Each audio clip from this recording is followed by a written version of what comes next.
the Muslim Viewpoint, a video podcast powered by the national nonprofit media platform, American Muslim Today. I'm Maya Gayler, and it's Wednesday, May 28th. Here are today's top headlines.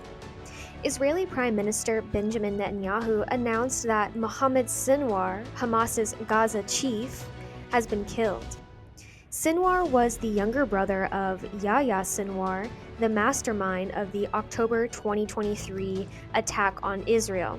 The Israeli leader stated Sinwar had been eliminated, citing an Israeli strike on a hospital in southern Gaza earlier this month. Hamas has not confirmed his death. In a parliamentary address, Netanyahu said Israel is moving towards what he called a complete defeat of Hamas, and claimed Israel is now taking control of food distribution in Gaza. The announcement comes as Israel continues its intensified military campaign in the region following a fragile ceasefire that collapsed in March. The war began on October 7, 2023, when Hamas-led militants crossed into southern Israel, killing around 1,200 people and taking more than 250 hostages. In response, Israel launched a military campaign in Gaza. According to Gaza health officials, over 53,000 people have been killed since, with most reported to be civilians. Israel claims it has killed tens of thousands of Hamas militants, but has provided no evidence. Israeli military chief Eyal Zamir said Hamas has lost significant assets, including command and control centers. Mohammed Sinwar had risen in the Hamas ranks after the killing of his brother Yahya by Israeli forces last year.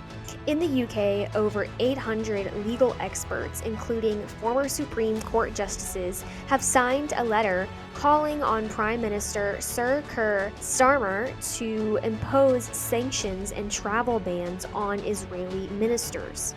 The group alleges that genocide is being perpetrated in Gaza and described Israel's blockade and military offensive as violations of international law. The UK government has already suspended trade talks with Israel, summoned the Israeli ambassador, and imposed new sanctions on West Bank settlers. International criticism continues to grow. On Tuesday, Germany and Finland urged Israel to allow immediate humanitarian aid into Gaza. German Chancellor Friedrich Merz called for an end to the suffering. Finnish Prime Minister Petteri Orpo referred to it as a terrible human catastrophe. Sweden also summoned the Israeli ambassador and criticized the scale of military operations. The European Union's top diplomat, Kaja Kallas, said Israeli strikes go beyond what is necessary to fight Hamas and rejected a U.S. and Israel-backed aid distribution model that bypasses the United Nations. The Hamas-run health ministry in Gaza reports that 3,924 people have been killed since the fighting resumed in March, including dozens in recent airstrikes on civilian infrastructure, schools, and homes.